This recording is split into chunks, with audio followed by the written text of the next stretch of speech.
Olá, seja muito bem-vindo. O Link Espírito Santo, edição especial, está no ar com os fatos que marcaram a semana aqui no estado. Anúncio da retomada das atividades da Samarco anima municípios do sul do estado. O ministro da Justiça, Sérgio Moro, visita pela primeira vez o Espírito Santo nessa semana. O presidente da Câmara dos Deputados, Rodrigo Maia, também veio à Vitória e comenta polêmicas envolvendo o presidente Jair Bolsonaro. E está acontecendo aqui no estado mais uma edição da Casa Cor, uma mostra com as principais tendências de decoração e arquitetura. Você também vai ficar por dentro do que foi destaque em outras regiões do estado. Isso e muito mais agora no Link Espírito Santo.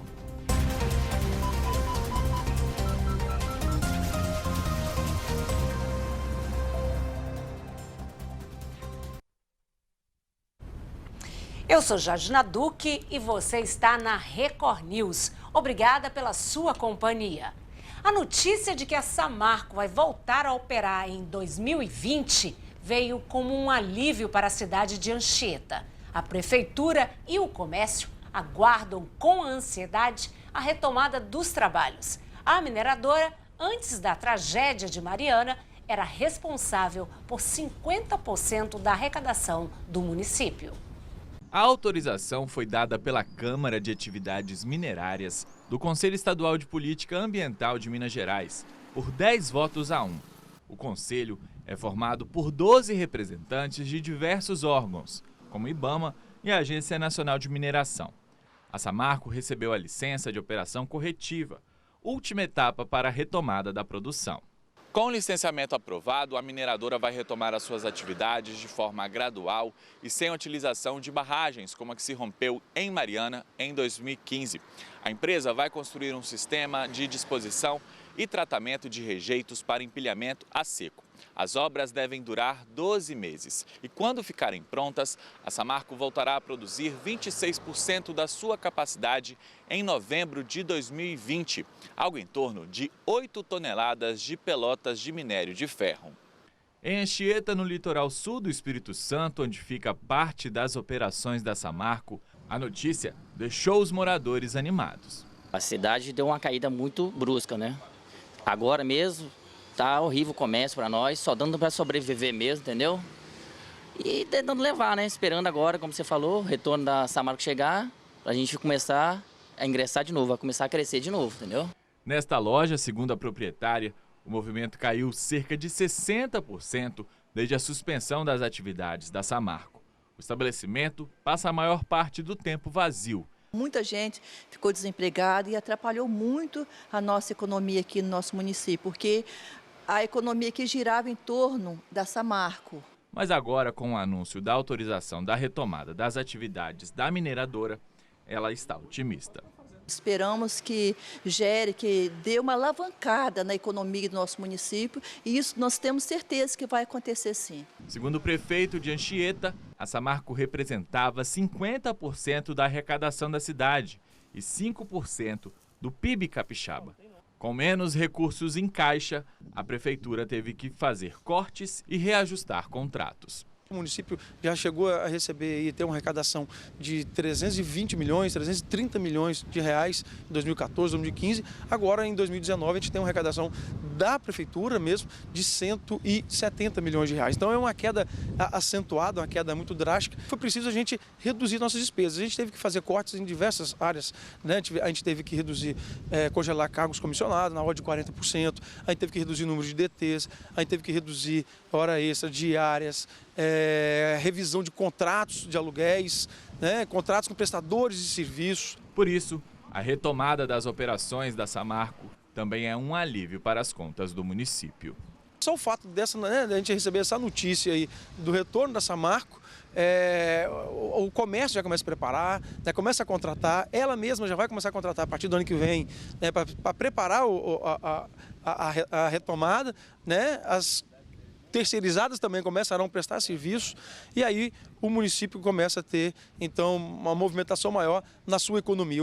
As atividades da Samarco foram suspensas em novembro de 2015, quando a barragem de Fundão, em Mariana, em Minas Gerais, se rompeu, deixando 19 mortos. além de impactar o Rio Doce até o litoral do Espírito Santo. A empresa é controlada pelas mineradoras BHP Billiton e pela Vale, dona de outra barragem rompida em janeiro deste ano, em Brumadinho. A tragédia deixou 270 mortos. Quando a Samarco suspendeu as atividades aqui no estado, cerca de 1.500 trabalhadores foram demitidos no Espírito Santo. A mineradora não informou se esses funcionários serão recontratados. O ministro da Justiça, Sérgio Moro, visitou pela primeira vez o Espírito Santo nesta semana. O ministro veio conhecer o programa Estado Presente do governo capixaba e acompanhar os trabalhos da Força Nacional, que está em Cariacica. O primeiro compromisso de Sérgio Moro no Espírito Santo foi uma reunião para conhecer o programa Estado Presente, de combate à violência. Em seguida, o ministro recebeu a imprensa no Palácio Anchieta, sede do governo capixaba. Moro falou sobre o projeto piloto Em Frente Brasil. Há 2 meses, a Força Nacional reforça a segurança em Cariacica. Um número significativo de prisões efetuadas, um número significativo de apreensões de armas. Ou seja, são ações que tenderão, que têm o efeito de reduzir a criminalidade dentro do município. O ministro falou também sobre os números da violência desde a chegada da Força Nacional. Em setembro, houve queda dos homicídios, mas em outubro foram 15 assassinatos contra 9, no mesmo período do ano passado. Embora a gente considere o número de assassinatos extremamente relevante, porque afinal de contas é o crime mais grave, retirar a vida de uma pessoa, também temos que considerar outros indicadores como os crimes contra o patrimônio, roubo a veículos, por exemplo, furtos a veículos. O governador Renato Casagrande destacou a posição negativa da cidade capixaba no ranking da violência, mas disse que mesmo em primeiro lugar, os números estão caindo. O acumulado no ano, até agora, Cariacica é de fato o município mais violento do estado neste momento. O Cariacica teve 122 homicídios, 122 homicídios contra 132 no ano passado. Então, uma redução no ano de 8% no número de homicídios. Então, quando você analisa o ano todo também, até o presente momento, nós estamos com redução comparado com o ano passado. A Força Nacional está atuando em Cariacica e em outras 4 cidades brasileiras de cada região. Inicialmente previsto para durar 6 meses, o projeto piloto Em Frente Brasil, segundo o ministro, não tem prazo para terminar. O programa vai durar enquanto nós entendemos que ele é necessário para obter esses resultados consolidados. Após responder às perguntas dos jornalistas sobre o projeto piloto Em Frente Brasil, o ministro da Justiça também falou sobre o julgamento no STF das prisões em segunda instância, marcado para o dia 7 de novembro. É muito importante o respeito institucional ao Supremo Tribunal Federal, então qualquer decisão que o Supremo Tribunal Federal tomar vai ser, claro, respeitada. Essa é a posição de todos dentro do governo federal. E quem visitou o estado também essa semana foi o presidente da Câmara dos Deputados, Rodrigo Maia.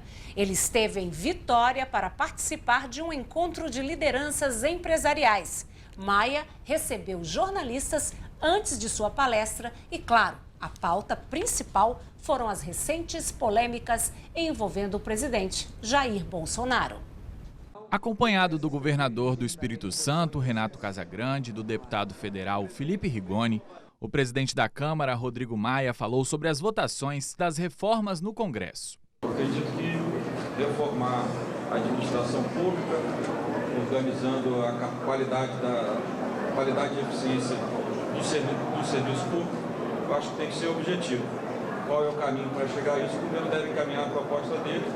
A Câmara tem trabalhado a sua organização, a melhoria da qualidade do seu processo legislativo, com a consultoria Falcone, até março, a reforma da Câmara está pronta. Maia foi perguntado sobre as declarações do deputado federal Eduardo Bolsonaro, filho do presidente da República, que disse que se houver radicalização da esquerda semelhante às manifestações do Chile, a resposta pode ser um novo AI-5. A declaração foi dada à jornalista Leda Nagli durante uma entrevista na manhã desta quinta-feira.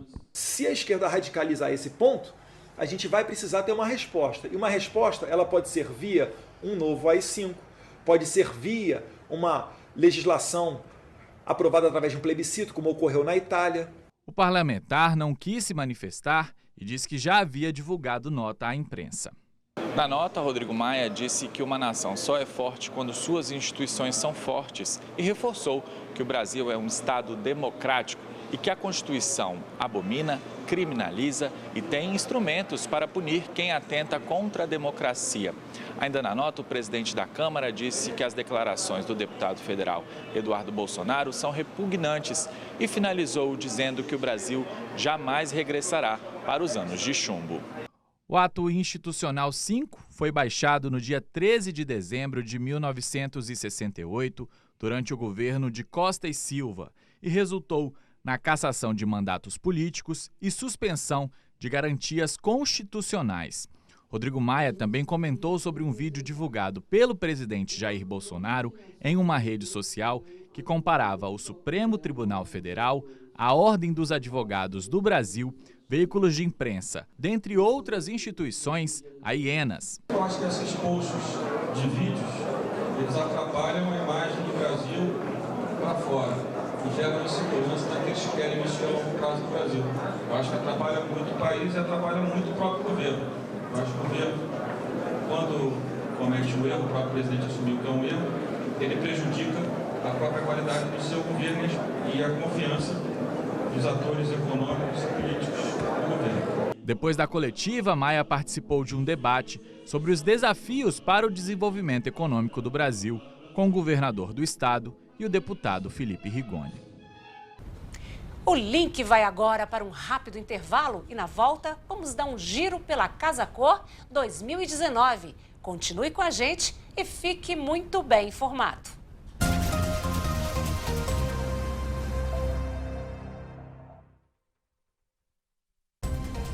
Olá, seja muito bem-vindo. O Link Espírito Santo, edição especial, está no ar com os fatos que marcaram a semana aqui no estado. Anúncio da retomada das atividades da Samarco anima municípios do sul do estado. O ministro da Justiça, Sérgio Moro, visita pela primeira vez o Espírito Santo nessa semana. O presidente da Câmara dos Deputados, Rodrigo Maia, também veio à Vitória e comenta polêmicas envolvendo o presidente Jair Bolsonaro. E está acontecendo aqui no estado mais uma edição da Casa Cor, uma mostra com as principais tendências de decoração e arquitetura. Você também vai ficar por dentro do que foi destaque em outras regiões do estado. Isso e muito mais agora no Link Espírito Santo.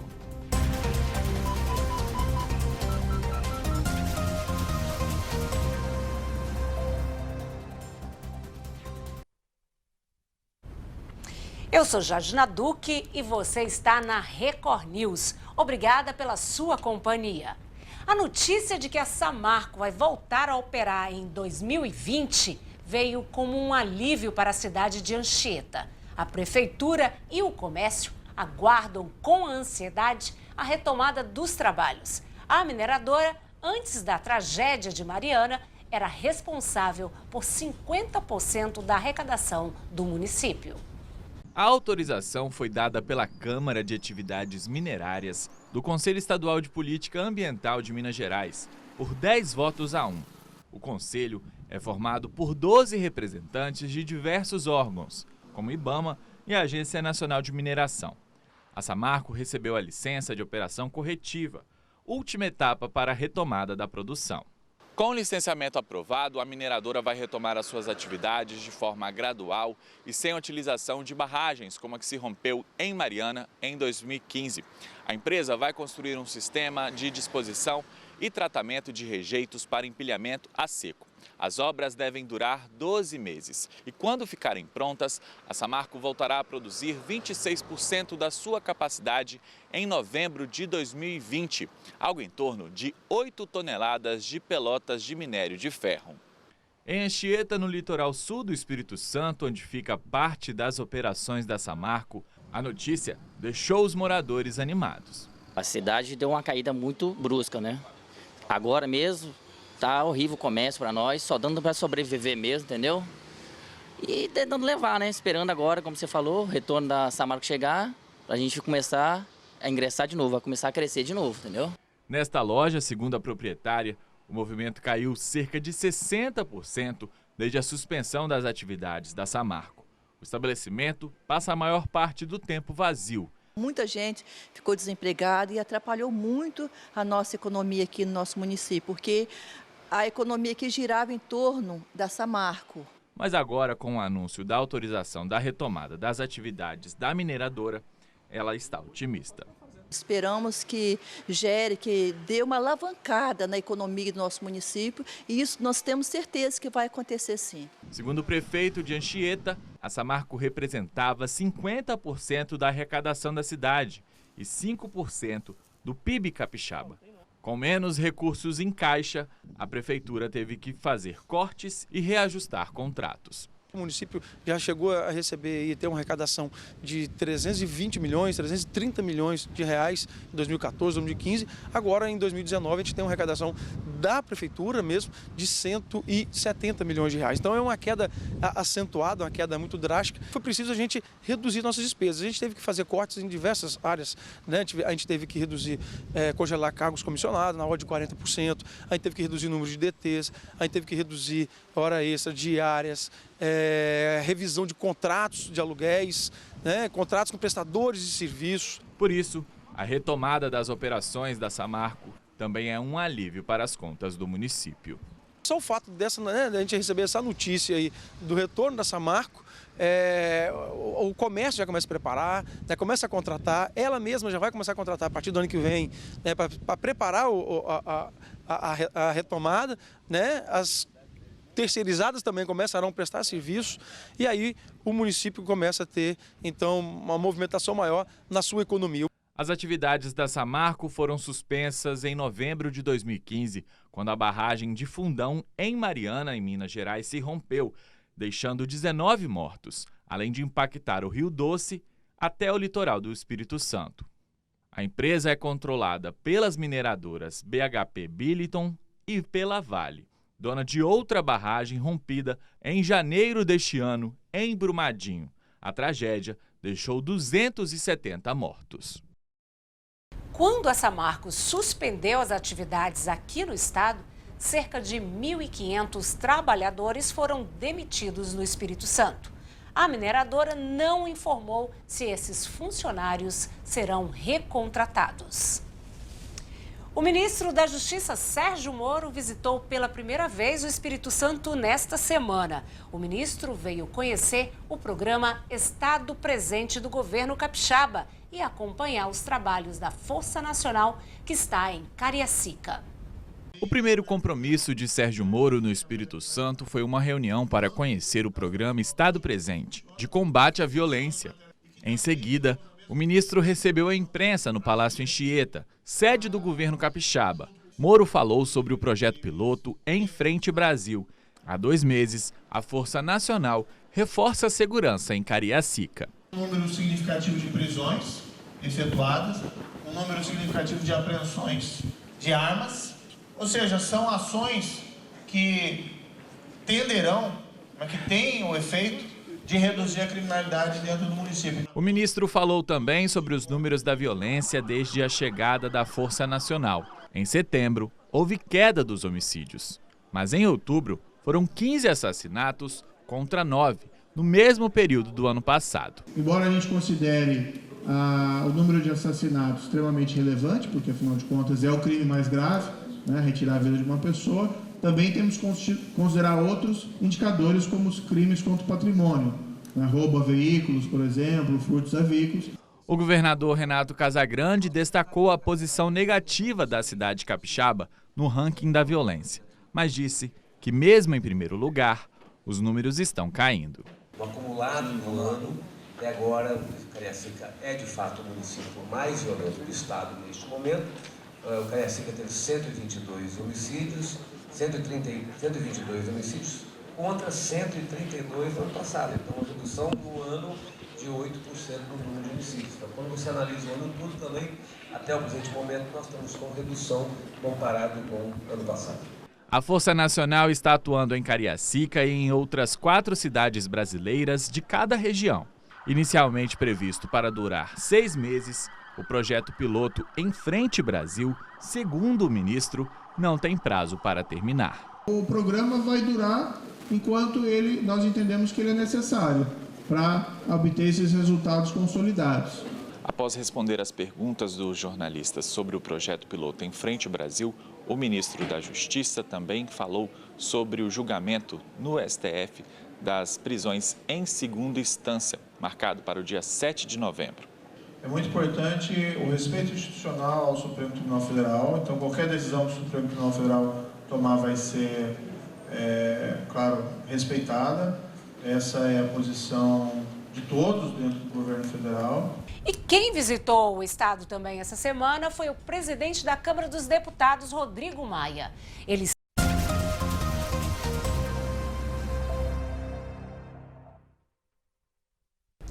Quem gosta de arquitetura e decoração não pode perder a Casa Cor, que este ano acontece no Clube Ítalo. Fabiano Rossi foi lá conferir alguma dessas novidades.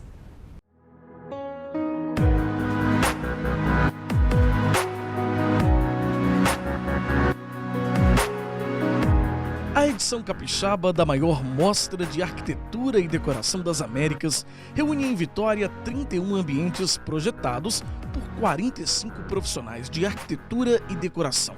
A paisagem deslumbrante e o ambiente bucólico ajudaram a inspirar os arquitetos que, impressionantemente, levaram apenas 2 meses para montar os espaços. As rochas ornamentais, que já são destaque na economia capixaba, a marcenaria e os vidros foram bastante explorados pelos profissionais.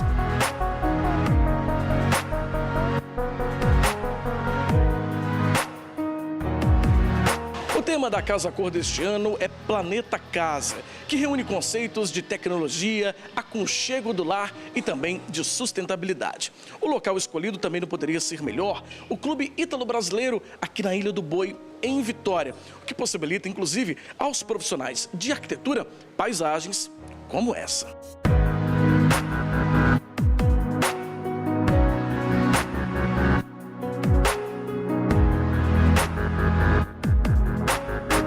O grande diferencial dessa edição é a localização, né? Primeira vez na Ilha do Boi, que é um bairro praticamente 100% residencial, sempre muito cobiçado. Nós já desejávamos fazer aqui, realizar o evento há algum tempo, e o Ítalo é um cenário perfeito, envolvido por essa natureza deslumbrante da nossa cidade. Os arquitetos souberam explorar bastante, então incorporaram bastante o exterior ao interior dos seus ambientes.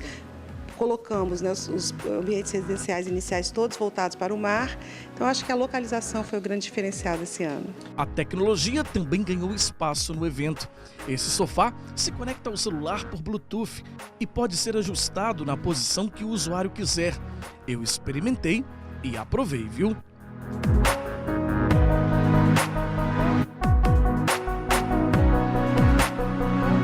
Já nesse ambiente de coworking, o arquiteto aproveitou essa bela castanheira que já estava por aqui e, é claro, a vista plena para o mar da Ilha do Boi. A nossa inspiração principal aqui, além da árvore, além da questão, né, de você aproveitar os recursos naturais, né, essa vista maravilhosa para o mar, que é um privilégio de todo capixaba que mora à beira do mar, é também trabalhar a questão da brasilidade, né, da gente valorizar aquilo que é nosso, valorizar o produto capixaba. E quem disse que a beleza da mulher e a arquitetura não tem a ver?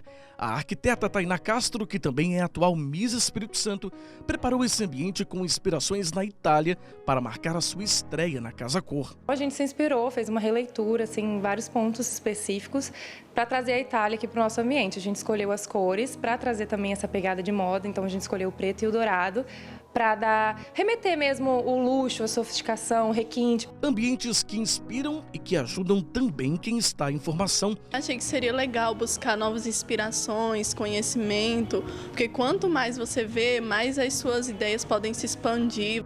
E são muitas inspirações mesmo. Nesse outro espaço pensado para ambientar uma cafeteria, os arquitetos usaram muita criatividade e uma matéria-prima que veio de longe. Ele é importado, ele é um músculo norueguês, então ele não precisa ser aguado, ele é 100% natural e vivo, ele vive apenas com a umidade do ar mesmo. É justamente para ter ambiente fechado, com a manutenção mais fácil e rápida também, né? E diante desses ambientes tão sofisticados, logo se entende porque o segmento não para de crescer. De acordo com o Conselho de Arquitetura e Urbanismo do Brasil, o setor cresceu 5,4% em comparação ao ano anterior, o que representa mais de 1,5 milhão de serviços prestados em todo o país. Um evento que movimenta a economia e atrai famílias inteiras. Priscila veio com a filha Luísa conhecer as novidades da mostra e ficou encantada com o que viu. Eu tô adorando, a Casa Cor é sempre muito linda e esse ano tá especial, né? Com esse marzão aqui, essa vista linda, os ambientes super agradáveis, super bonitos, diferentes, estou amando.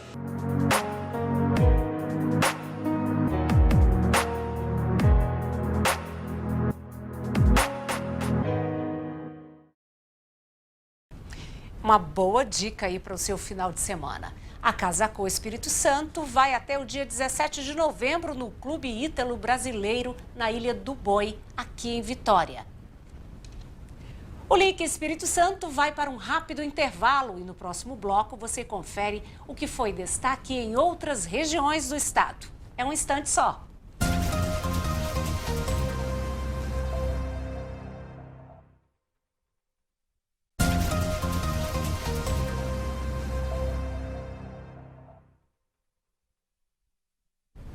Um passo importante para mudar a vida de um preso é a oportunidade. Uma exposição está chamando a atenção. As obras foram produzidas por um preso usando peças recicladas.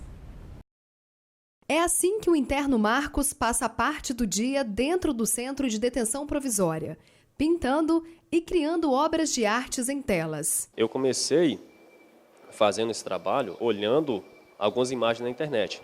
Aí eu fui modificando algumas coisas. O que me motiva mesmo a fazer isso também é o meu filho também lá fora, de 3 anos de idade, que eu pretendo dar um futuro para ele melhor. Eu pretendo dar um futuro para ele que ele, né, um futuro assim que uma criança merece ter. Então eu me inspiro muito no meu filho. Quanto mais quadro eu fizer, mais eu vou me especializando nessa área aí. Para quando chegar lá fora, eu já começar a fazer, já sair trabalhando já nessa área já também. O que motiva ainda mais o trabalho desenvolvido pelo detento é que ele teve a oportunidade de expor suas obras para a comunidade. Me sinto muito alegre. Eu estou transmitindo uma imagem, né, ao contrário do que as pessoas pensam, né, de um ex-presidiário, né, lá fora, porque muita gente pensa que o ex-presidiário é um monstro, né, pensa que o ex-presidiário só fica aqui trancado na cela sem oportunidade, né, mas não é isso que acontece aqui nessa unidade. Cerca de 30 telas produzidas pelo detento Marcos estão em exposição aqui no shopping da cidade. E o que chama mais atenção é que essas telas elas foram feitas utilizando lençóis velhos e tinta guache. A pintura de tinta guache, eu nem imaginava que tinta guache ia deixar uma pintura dessa tão bonita. Lindas. Apesar que eu não olhei todas, mas que já me chamou atenção logo na primeira que eu olhei, achei muito linda. Como os recursos eles são limitados, nós então precisamos inventar a forma de trabalhar. E aí nós vimos que tinha material que seria descartado, como os lençóis, que quando chega um certo ciclo de vida eles não podem mais ser utilizados ou são danificados, e tentar aproveitar o material que é encontrado aí no meio ambiente, que é descartado, como os pallets, as madeiras. Então nós unimos o útil ao agradável. O material que seria descartado com o material que já é descartado pela sociedade. E aí nós trazemos aqui para a unidade e fazemos o aproveitamento. Todo este trabalho realizado pelo Centro de Detenção tem um objetivo, que é transformar o presidiário, devolvendo o cidadão de bem para a comunidade. O interno ele precisa ter alguma atividade para ele poder ficar menos ocioso, para que ele tenha condição de ter até possibilidades futuras de algum trabalho, alguma empregabilidade, possibilitar aos internos e às famílias também que nem tudo está ligado ao crime, que existe chance de dentro da unidade ele tirar algum proveito para executar do lado de fora e quem sabe assim mudar de vida. E as telas que estão em exposição podem ser adquiridas por qualquer pessoa. E o dinheiro será revertido para projetos do presídio. As telas estão à venda, basta procurar a unidade prisional. Nós também aceitamos doação de material para outros projetos e o mais importante, a venda dessas telas elas serão recursos para comprar outros materiais para que nós possamos desenvolver outras atividades e envolver outros internos. E que belo trabalho, né? Que belo exemplo. Que o Espírito Santo é um dos berços da colonização italiana, todo mundo sabe. Mas não foram só os italianos que escolheram o nosso estado para viver. Lá em 1928 chegaram ao Espírito Santo os primeiros poloneses. E a região noroeste se tornou a nova casa desse povo alegre e acolhedor. Confira na reportagem de Álvaro Quareschi e Guilherme Glazar. O Espírito Santo é um caldeirão de diversidade. E se tem uma coisa que os capixabas têm orgulho, é da cultura das diversas etnias que formam o nosso povo. Em Águia Branca, cidade com pouco mais de 10 mil habitantes no noroeste do estado, são os descendentes de poloneses que preservam suas raízes desde o tempo da colonização. Assim como a maioria dos imigrantes que vieram para as terras brasileiras, em particular para o Espírito Santo, o polonês também veio em busca de pão. Né? Tinha uma polonesa que sempre falava, nós íamos buscar pão, porque faltava pão. E de posse de um folheto que fazia essa propaganda dessas regiões aqui do Rio Doce, os poloneses, através de uma companhia polonesa, juntamente com o governo do Espírito Santo, foram convidados para adquirir terras a preços baixos e vir para essa região de Águia Branca. O seu Francisco Zaroni é um dos últimos poloneses da primeira geração de imigrantes que colonizaram o município. Ele chegou por aqui quando tinha apenas 3 anos, mas se lembra de quando na Polônia ouvia sobre as promessas de terras prósperas que o aguardavam aqui no Brasil. Só que a história não era bem essa. Falou que o Brasil é grande, tem muita terra boa. Eles falaram que já estava começado, mas chegou que não tinha nada começado, nada tinha começado. Você entrar na Mata Virgem.